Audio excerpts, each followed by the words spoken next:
ನಮಸ್ಕಾರ ಗೆಳೆಯರೆ. ಈ ಲೆಕ್ಚರ್ ನಲ್ಲಿ ನಾವು ಈ ಮುಂಚೆ ಏನು ಟರ್ಮ್ಸ್ ಯೂಸ್ಡ್ ಅಂತ ಓದಿದ್ವೋ ಈ ಮುಂಚಿನ ಲೆಕ್ಚರ್ ನಲ್ಲಿ, ಅದನ್ನೇ ಈ ಲೆಕ್ಚರ್ ನಲ್ಲಿ ಕಂಟಿನ್ಯೂ ಮಾಡೋಣ. ಇನ್ಕಮ್ ಟ್ಯಾಕ್ಸ್ ಆಕ್ಟ್ ನಲ್ಲಿ ಯಾವ ಟರ್ಮ್ಸ್ ನ ಹೇಳಿದ್ದಾರೆ ಅಂತ. ಮೊದಲು ಬಂದು ಪ್ರೀವಿಯಸ್ ಇಯರ್. ಏನು ಪ್ರೀವಿಯಸ್ ಇಯರ್ ಅಂದ್ರೆ? ಪ್ರೀವಿಯಸ್ ಇಯರ್ ಅಂದ್ರೆ ನಾವು ಆಡು ಭಾಷೆಯಲ್ಲಿ ಹೇಳೋ ತರ ಹಿಂದಿನ ವರ್ಷ ಅಂತ ಆಗೋದಿಲ್ಲ. ಇನ್ಕಮ್ ಟ್ಯಾಕ್ಸ್ ಆಕ್ಟ್ ಪ್ರಕಾರ ಪ್ರೀವಿಯಸ್ ಇಯರ್ ಏನು ಅಂದ್ರೆ, ಯಾವ ಒಂದು ವರ್ಷದಲ್ಲಿ ನಾವು ಆದಾಯ ಅಥವಾ ಯಾವುದೇ ಒಂದು ಮೊತ್ತ ಅಥವಾ ಒಂದು ಹಣವನ್ನು ನಾವು ಆದಾಯವಾಗಿ ಪಡೆಯುತ್ತೇವೋ ಆ ವರ್ಷವನ್ನು ನಾವು ಪ್ರೀವಿಯಸ್ ಇಯರ್ ಅಂತ ಕರಿತೀವಿ. ಸೊ ಆ ಪ್ರೀವಿಯಸ್ ಇಯರ್ ಬಂದು ಏನಂದ್ರೆ period of 12 months commencing on 1st of April every year. ಅಂದ್ರೆ 12 ತಿಂಗಳ ಅವಧಿ ಅದು. ಆ ಅವಧಿ ಬಂದು ಆ 12 ತಿಂಗಳು ಬಂದು ಪ್ರತಿ ವರ್ಷ ಏಪ್ರಿಲ್ 1ನೇ ತಾರೀಕಿನಿಂದ ಶುರು ಆಗತ್ತೆ. ಅಂದ್ರೆ ಏಪ್ರಿಲ್ 1ನೇ ತಾರೀಕಿಂದ 31ನೇ ತಾರೀಕು ಮಾರ್ಚ್ನವರೆಗೂ ಈ ಅವಧಿ ಇರುತ್ತೆ. ಆ ಅವಧಿಯನ್ನು ನಾವು ಪ್ರೀವಿಯಸ್ ಇಯರ್ ಅಂತ ಕರಿತೀವಿ. ಈಗ ನಾವು ಯಾವ ಒಂದು ಅವಧಿಯಲ್ಲಿ ಒಂದು ಮೊತ್ತವನ್ನು ಅಥವಾ ಹಣವನ್ನು ನಾವು ಸಂಪಾದಿಸ್ತೀವೋ ಆ ಒಂದು ಆ ಅವಧಿನ ನಾವು ನೋಡಿದ್ದಾಯ್ತು. ಹಾಗಾಗಿ ಮುಂದೆ ನಾವೇನ್ ನೋಡ್ತೀವಿ ಅಂದ್ರೆ, ಯಾವ ಒಂದು ಅವಧಿಯಲ್ಲಿ ನಾವು ಯಾವುದೇ ಒಂದು ಮೊತ್ತವನ್ನು ಅಥವಾ ಒಂದು ಹಣವನ್ನು ಆದಾಯವಾಗಿ ಪಡೆದಿರೋದಕ್ಕೆ ಒಂದು ಟ್ಯಾಕ್ಸ್ ಅಥವಾ ತೆರಿಗೆ ಅಥವಾ ನಾವು ಏನು ಆದಾಯ ಇದು ಕಂದಾಯ ಅಂತ ಹೇಳ್ತೀವೋ ಅದನ್ನ ನಾವು ಗವರ್ಮೆಂಟಿಗೆ ಕಟ್ಟುತ್ತೀವೋ ಆ ವರ್ಷವನ್ನು ನಾವು ಅಸೆಸ್ಮೆಂಟ್ ಇಯರ್ ಅಂತ ಕರಿತೀವಿ. ಸೊ ಏನು ಅಸೆಸ್ಮೆಂಟ್ ಇಯರ್ ಅಂದ್ರೆ ಇನ್ಕಮ್ ಟ್ಯಾಕ್ಸ್ ಆಕ್ಟ್ ಪ್ರಕಾರ ಏನ್ ಕೊಟ್ಟಿದ್ದಾರೆ? The year immediately after the previous year. ಅಂದ್ರೆ ಯಾವ ಒಂದು ಪ್ರೀವಿಯಸ್ ಇಯರ್ ಆದ ತಕ್ಷಣವೇ ಬರುವ ಒಂದು ವರ್ಷವನ್ನು ನಾವು ಅಸೆಸ್ಮೆಂಟ್ ಇಯರ್ ಅಂತ ಕರಿತೀವಿ. ಸೊ ಈ ಅಸೆಸ್ಮೆಂಟ್ ಇಯರ್ ನಲ್ಲಿ ನಾವು ಈ ಪ್ರೀವಿಯಸ್ ಇಯರ್ ನಲ್ಲಿ ದುಡಿದ ಒಂದು ಮೊತ್ತಕ್ಕೆ ಅಥವಾ ದುಡಿದ ಒಂದು ಹಣ ಅಥವಾ ಯಾವುದೇ ಒಂದು ಆದಾಯ ಬಂದಿದ್ರೆ ಅದಕ್ಕೆ ನಾವು ತೆರಿಗೆ ಅಥವಾ ಕಂದಾಯ ಅಂತ ಏನ್ ಹೇಳ್ತೀವೋ ಅದನ್ನ ಗವರ್ಮೆಂಟ್ಗೆ ಕೊಡ್ತೀವಿ ನಾವು. ಅದನ್ನ ಆ ವರ್ಷವನ್ನ ನಾವು ಅಸೆಸ್ಮೆಂಟ್ ಇಯರ್ ಅಂತ ಕರಿತೀವಿ. ಸೊ ಸೊ ಇದನ್ನ ಹೇಳಿದ್ದಕ್ಕಾಗಿ ನಾನು ಒಂದು ಈಗ ಏನು ನಡೀತಿದೆ ಅಂದ್ರೆ ಈ ದೇಶದಲ್ಲಿ ಈಗ ಒಂದು ವರ್ಷ ಯಾವ್ದೊಂದು ಫೈನಾನ್ಷಿಯಲ್ ಇಯರ್ ಇದೆಯೋ 2020-21 ಆ ವರ್ಷವನ್ನು ನಾವು ಪ್ರೀವಿಯಸ್ ಇಯರ್ ಅಂತ ಕರಿತೀವಿ. ಯಾಕೆ ಅಂತ ಅಂದ್ರೆ ಈ ವರ್ಷದಲ್ಲಿ ನಾವು ಹಣವನ್ನು ಸಂಪಾದಿಸ್ತಾ ಇದೀವಿ. ಮುಂದಿನ ವರ್ಷ ಅಂದ್ರೆ 2021-22ರಲ್ಲಿ ನಾವು ಇನ್ಕಮ್ ಟ್ಯಾಕ್ಸ್ ನ ಗವರ್ಮೆಂಟ್ಗೆ ಕಟ್ತೇವೆ. ಅದಕ್ಕೆ ಅದನ್ನ ನಾವು ಅಸೆಸ್ಮೆಂಟ್ ಇಯರ್ ಅಂತ ಕರಿತೀವಿ. ಸೊ ಮುಂದಕ್ಕೆ ಹೋಗ್ತಾ ಈಗ ನಾವು ಏನು ಇದ್ರಲ್ಲಿ ಎರಡರಲ್ಲೂ ಕಾಮನ್ ಆಗಿ ಏನ್ ನೋಡಿದ್ವಿ ನಾವು?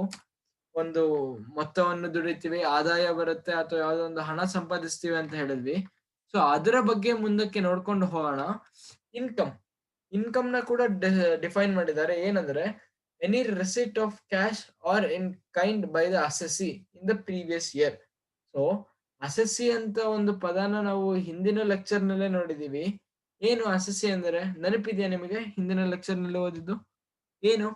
ಯಾವ ಒಬ್ಬ ವ್ಯಕ್ತಿ ಆದಾಯ ಗವರ್ಮೆಂಟಿಗೆ ಟ್ಯಾಕ್ಸ್ ಕಟ್ಟುತ್ತಾನೋ ಅವನನ್ನ ನಾವು ಅಸೆಸಿ ಅಂತ ಕರಿತೀವಿ. ಹಿಂದಿನ ಲೆಕ್ಚರ್ ನಲ್ಲಿ ಓದಂತೆ ಅಲ್ವಾ? ಸೊ ಈ ಇದ್ರಲ್ಲೂ ಕೂಡ ಅದನ್ನ ಹೇಳಿದ್ದಾರೆ. ಅಸೆಸ್ಸಿಗೆ ಯಾವುದೇ ತರಹದ ಒಂದು ಆದಾಯ, ಅದು ಹಣವಾಗಿರಬಹುದು ಅಥವಾ ಹಣದಿಂದ ಬೇರೆಯಾಗಿ ಕೂಡ ಬರಬಹುದು, ಅದನ್ನ ನಾವು ಇನ್ಕಮ್ ಅಂತ ಕರಿತೀವಿ. ಸೊ ಇನ್ಕಮ್ ನಲ್ಲೇ ಹಲವಾರು ಇನ್ಕಮ್ಗಳು ಬರುತ್ತೆ. ನೆಕ್ಸ್ಟ್ ಏನಂದ್ರೆ ಗ್ರಾಸ್ ಟೋಟಲ್ ಇನ್ಕಮ್. ಏನು ಗ್ರಾಸ್ ಟೋಟಲ್ ಇನ್ಕಮ್ ಅಂದ್ರೆ the final figures of income or loss after aggregating incomes from various sources. ಏನ್ ಹಿಂಗಂತ ಹೇಳಿದ್ರೆ, ಸೊ ನಾವು ಇದನ್ನ ಏನ್ ಡೆಫಿನೇಷನ್ ಕೊಟ್ಟಿರೋದನ್ನ ಸ್ಪ್ಲಿಟ್ ಮಾಡೋಣ. ಫಸ್ಟ್ ಏನ್ ಹೇಳಿದ್ದಾರೆ? Final figures of income or loss. ಏನಂದ್ರೆ ಯಾವುದೋ ಒಂದು ಕೊನೆಯ ಒಂದು ಮೊತ್ತ ಬರುತ್ತೋ ನಮಗೆ ಇನ್ಕಮ್ ಆರ್ ಲಾಸ್. ಇನ್ಕಮ್ ಅಂದ್ರೆ ಏನು? ಆದಾಯ. ಲಾಸ್ ಅಂದ್ರೆ ಏನು? ನಷ್ಟ ಆಗಿರೋದು. ಸೊ ಆ ಒಂದು ಮೊತ್ತ, ಈ ಮೊತ್ತ ಯಾವಾಗ ಬರುತ್ತೆ ನಮಗೆ? After aggregating incomes from various sources.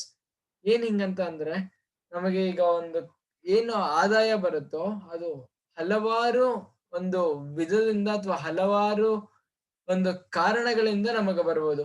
ಈಗ ಎಕ್ಸಾಂಪಲ್ ಹೇಳ್ಬೇಕಂದ್ರೆ, ಈಗ ನಿಮ್ದು ಒಂದು ಕೃಷಿ ಇದೆ ಅಂದ್ರೆ, ಕೃಷಿ ಮಾಡ್ತಿದ್ದೀರಾ ಅಂದ್ರೆ ಅದರಿಂದ ಬಂದಿರೋ ದುಡ್ಡನ್ನ ನಾವು ಕೃಷಿಯಿಂದ ಬಂದಿರೋ ಆದಾಯ ಅಂತ ಹೇಳ್ತೀವಿ. ಇಲ್ಲ ಯಾರ ಹತ್ರ ಆದ್ರೂ ಒಬ್ಬರ ಹತ್ರ ಕೆಲಸ ಮಾಡ್ತಿದ್ದೀರಾ, ಯಾವ್ದೋ ಒಂದು ಕಂಪನಿಲಿ ಒಂದು ನೀವು ಕೆಲಸ ಮಾಡ್ತಿದ್ದೀರಾ ಎಂಪ್ಲಾಯಿ ಆಗಿ ಅಂದ್ರೆ ಸ್ಯಾಲ್ರಿ ಅಂತ ಕರಿತೀವಿ. ಅದನ್ನ ಕೂಡ ಆದಾಯ ಅಂತ ತಗೊಂತೀವಿ.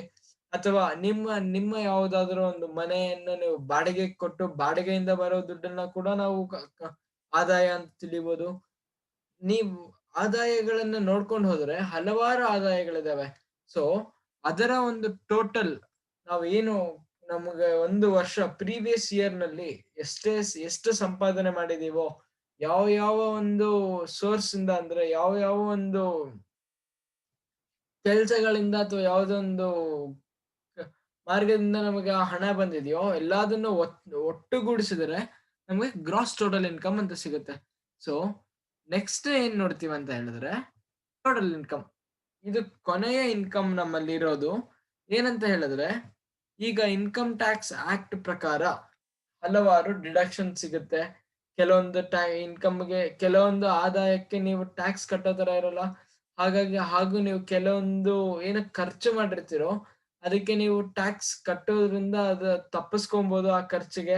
ಸೊ ಏನಂದ್ರೆ ಟೋಟಲ್ ಇನ್ಕಮ್ ಅಂದ್ರೆ ನಾವು ಗ್ರಾಸ್ ಟೋಟಲ್ ಇನ್ಕಮ್‌ನ ಇಟ್ಕೊಂಡು ಎಲ್ಲಾ ಡಿಡಕ್ಷನ್ಸ್ ಆಯ್ತು, ಎಕ್ಸಂಪ್ಷನ್ಸ್. ಡಿಡಕ್ಷನ್ಸ್ ಅಂತ ಹೇಳಿದ್ರೆ ನೀವು ಮಾಡಿರುವ ಒಂದು ಖರ್ಚಿಗೆ ಇನ್ಕಮ್ ಟ್ಯಾಕ್ಸ್ ಆಕ್ಟ್ ಪ್ರಕಾರ ಯಾವುದೇ ಒಂದು ಏನಂದ್ರೆ ಆ ಖರ್ಚು ಮಾಡಿದ್ದಷ್ಟು ನಿಮಗೆ ಇನ್ಕಮ್ ಟ್ಯಾಕ್ಸ್ ಕಟ್ಟುವಂತಿರೋದಿಲ್ಲ. ಅದನ್ನ ನಾವು ಡಿಡಕ್ಷನ್ ಅಂತ ಕರಿತೀವಿ. ಹಾಗೂ ಎಕ್ಸಂಪ್ಷನ್ ಅಂತ ಹೇಳಿದ್ರೆ ಆ ಒಂದು ಆದಾಯನ ನೀವು ಪಡೆದಿದ್ರೆ ಆ ಆದಾಯಕ್ಕೆ ನೀವು ಟ್ಯಾಕ್ಸ್ ಕಟ್ಟುವಂತಿರೋದಿಲ್ಲ. ಕೆಲವೊಂದು ಆದಾಯಕ್ಕೆ ಇನ್ಕಮ್ ಟ್ಯಾಕ್ಸ್ ಆಕ್ಟ್ ಪ್ರಕಾರ. ಸೊ ಆ ಎಕ್ಸಂಪ್ಷನ್ಸ್ ಏನು ಅಂತ ನಾವು ಮುಂಬರುವ ಲೆಕ್ಚರ್ಸ್ ಅಲ್ಲಿ ನೋಡೋಣ. ಆದ್ರೆ ಇಲ್ಲಿ ಇಷ್ಟು ಮಾತ್ರ ಅರ್ಥ ಮಾಡ್ಕೊಳ್ಳಿ ಗೆಳೆಯರೆ, ಡಿಡಕ್ಷನ್ಸ್ ಮತ್ತು ಎಕ್ಸಂಪ್ಷನ್ಸ್ ಎಲ್ಲ ಆಗಿ ಏನು ನಮಗೊಂದು ಮೊತ್ತ ಬರುತ್ತೋ ಅಥವಾ ಯಾವ ಒಂದು ಆದಾಯ ಅಂತ ನಾವು ಹೇಳ್ತೀವೋ ಅದನ್ನ ಟೋಟಲ್ ಇನ್ಕಮ್ ಅಂತ ಕರಿತೀವಿ. ಇನ್ಕಮ್ ಟ್ಯಾಕ್ಸ್ ಏನು ಕಟ್ಟುತ್ತೀವೋ ಗವರ್ಮೆಂಟ್, ನಾನು ಇಡೀ ಲೆಕ್ಚರ್ ನಲ್ಲಿ ಅದನ್ನೇ ಹೇಳ್ಕೊಂಡ್ ಬಂದೆ. ಆದಾಯದ ಮೇಲೆ ನಾವು ಟ್ಯಾಕ್ಸ್ ಕಟ್ತೀವಿ, ಆದಾಯದ ಮೇಲೆ ಟ್ಯಾಕ್ಸ್ ಕಟ್ತೀವಿ ಅಂತ ಹೇಳಿ. ಯಾವ ಆದಾಯದ ಮೇಲೆ ಟ್ಯಾಕ್ಸ್ ಕಟ್ತೀವಿ ಅಂತ ಕೇಳಿದ್ರೆ ಅದು ಟೋಟಲ್ ಇನ್ಕಮ್. ಟೋಟಲ್ ಇನ್ಕಮ್ ಮೇಲೆನೆ ನಾವು ಒಂದು ತೆರಿಗೆ ಅಥವಾ ಒಂದು ಕಂದಾಯನ ನಾವು ಸರ್ಕಾರಕ್ಕೆ ಕೊಡ್ತೀವಿ. ಹೌದಾ? ನೆಕ್ಸ್ಟ್ ಬಂದ್ಬಿಟ್ಟು ಅಗ್ರಿಕಲ್ಚರಲ್ ಇನ್ಕಮ್. ಏನು ಅಗ್ರಿಕಲ್ಚರಲ್ ಇನ್ಕಮ್ ಅಂದ್ರೆ ಇಲ್ಲಿ ಕ್ಲಿಯರ್ ಆಗಿ ಮೆನ್ಷನ್ ಮಾಡಿದ್ದಾರೆ ಗೆಳೆಯರೆ. ಅಗ್ರಿಕಲ್ಚರಲ್ ಇನ್ಕಮ್ ಅಂದ್ರೆ ಇನ್ಕಮ್ ಟ್ಯಾಕ್ಸ್ ಆಕ್ಟ್ ಪ್ರಕಾರ ಏನಂದ್ರೆ ನಾವು ಹಂಗೆ ಡೆಫಿನಿಷನ್ ಓದ್ತಾನೆ ನಾನು ನಿಮ್ಗೆ ಎಕ್ಸ್ಪ್ಲೇನ್ ಮಾಡ್ತೀನಿ. The income earned from agricultural land. ಕಡ್ಡಾಯವಾಗಿ ಆ ಇನ್ಕಮ್ ಬಂದು ಅಥವಾ ಯಾವ ಒಂದು ಆದಾಯ ಇರುತ್ತೋ ಅದು ಬಂದು ಕೃಷಿ ಅಥವಾ ವ್ಯವಸಾಯ ಮಾಡುವ ನೆಲದಿಂದ ಉತ್ಪತ್ತಿಯಾಗಿರಬೇಕು. ಮತ್ತೆ from the activity of agriculture ಏನಂದ್ರೆ ಆ ಒಂದು ಮೊತ್ತವನ್ನು ನಾವು ಕೃಷಿ ಅಥವಾ ವ್ಯವಸಾಯದಿಂದಲೇ ಪಡೆದಿರುವ ಮೊತ್ತವಿರಬೇಕು. ಖಾಲಿ ಅದರಲ್ಲಿ ನಾವು ಅಗ್ರಿಕಲ್ಚರ್ ಲ್ಯಾಂಡ್ ಅಲ್ಲಿ ಈಗ ನೀವು ಒಂದು ಮನೆ ಕಟ್ಬಿಟ್ಟು ಮನೆಯಿಂದ ಬರುವ ಆದಾಯನ ನೀವು ಅಗ್ರಿಕಲ್ಚರಲ್ ಇನ್ಕಮ್ ಅಂತ ಕರೆಯಲಿಕ್ಕೆ ಆಗಲ್ಲ. ಏನಕ್ಕೆ ಅಂದ್ರೆ ಆಕ್ಟ್ ಪ್ರಕಾರ ಹೇಳಿದ್ದಾರೆ, ನೀವು ಅಗ್ರಿಕಲ್ಚರ್ ಅಂದ್ರೆ ಕೃಷಿ ಅಥವಾ ವ್ಯವಸಾಯದಿಂದ ಬರುವ ಹಣವನ್ನು ಮಾತ್ರ ಅಗ್ರಿಕಲ್ಚರ್ ಇನ್ಕಮ್ ಅಂತ ಕರೆಯಕ್ಕಾಗತ್ತೆ. ಹಾಗೂ ಈ ಒಂದು ನೆಲ, ಈ ಒಂದು land, agricultural land should be located in the geographical territories of India during the previous year. ಏನಂತ ಹೇಳಿದ್ರೆ ಈ ಒಂದು ಜಿಯೋಗ್ರಫಿಕಲ್ ಟೆರಿಟರಿ ಅಂತ ಏನ್ ಹೇಳ್ತೀವೋ ನಮ್ಮ ದೇಶದ ಒಂದು ಏನ್ ಇಂಡಿಯಾ ಮ್ಯಾಪ್ ಇದೆಯೋ ನಮ್ದು, ಹಾಗೂ ಇಂಡಿಯಾದಲ್ಲಿ ಯಾವ ಯಾವ ಐಲ್ಯಾಂಡ್ ಸೇರುತ್ತೋ, ನಮಗೆ ಯಾವ ಯಾವ ದ್ವೀಪಗಳು ನಮ್ಮ ದೇಶದಲ್ಲಿದೆಯೋ ಆ ದೇಶದಲ್ಲಿರುವ ಯಾವುದಾದರೂ ಒಂದು ಅಗ್ರಿಕಲ್ಚರಲ್ ಲ್ಯಾಂಡ್ ಅಂದ್ರೆ ಕೃಷಿ ಅಥವಾ ವ್ಯವಸಾಯದ ನೆಲದಿಂದ ಪಡೆದಿರುವ ಆದಾಯವನ್ನು ಮಾತ್ರ ಅಗ್ರಿಕಲ್ಚರಲ್ ಇನ್ಕಮ್ ಅಂತ ಕರೆಯಕ್ಕಾಗತ್ತೆ. ಈ ಇನ್ಕಮ್ ನ ನಾವು ಪ್ರೀವಿಯಸ್ ಇಯರ್ ಅಲ್ಲಿ ದುಡಿದಿರಬೇಕು. ಸೊ ನಾನು ಅಗ್ರಿಕಲ್ಚರಲ್ ಇನ್ಕಮ್ ನ ಇಷ್ಟು ಡೀಟೇಲ್ ಆಗಿ ಎಕ್ಸ್ಪ್ಲೇನ್ ಮಾಡಿದ್ದೀನಿ ಗೆಳೆಯರೆ. ಏನಕ್ಕೆ ಅಂತ ನಾನು ಮುಂಬರುವ ಒಂದು ಲೆಕ್ಚರ್ ನಲ್ಲಿ ಹೇಳ್ತೇನೆ. ಮುಂಬರುವ ಒಂದು ಇಂಪಾರ್ಟೆಂಟ್ ಲೆಕ್ಚರ್ ಇದೆ ನಮ್ದು, ಅದರಲ್ಲಿ ನಾನು ನಿಮಗೆ ತಿಳಿಸ್ಕೊಡ್ತೀನಿ. ಹಾಗಾಗಿ ಈ ಲೆಕ್ಚರ್ ನ ಇಲ್ಲಿ ಮುಗಿಸ್ತೀನಿ ಗೆಳೆಯರೆ. ಇದನ್ನ ಹೇಳಕ್ ಬಯಸ್ತೇನೆ, ನಿಮಗೆ ಯಾವುದೇ ಒಂದು ಡೌಟ್ ಇದ್ರೆ, ಯಾವುದೇ ಒಂದು ಕನ್ಫ್ಯೂಷನ್ ಇದ್ರೆ, ಅಥವಾ ನಾನ್ ಹೇಳಿದ್ರಲ್ಲಿ ನಿಮಗೆ ಯಾವ್ದಾದ್ರು ತಪ್ಪು ಕಂಡು ಬಂದಿದ್ದರೆ ದಯವಿಟ್ಟು ನೀವು ಕಮೆಂಟ್ ಸೆಕ್ಷನ್ ಅಲ್ಲಿ ಮೆನ್ಷನ್ ಮಾಡಿ. ನಾವು ಕಮೆಂಟ್ ಸೆಕ್ಷನ್ ಅಲ್ಲಿ ಬಂದು ನಿಮಗೆ ಎಲ್ಲಾ ಒಂದು ಏನೇ ಡೌಟ್ಸ್ ಇದ್ರೂ ಅದನ್ನ ಕ್ಲಿಯರ್ ಮಾಡ್ಕೊಡ್ತೀವಿ.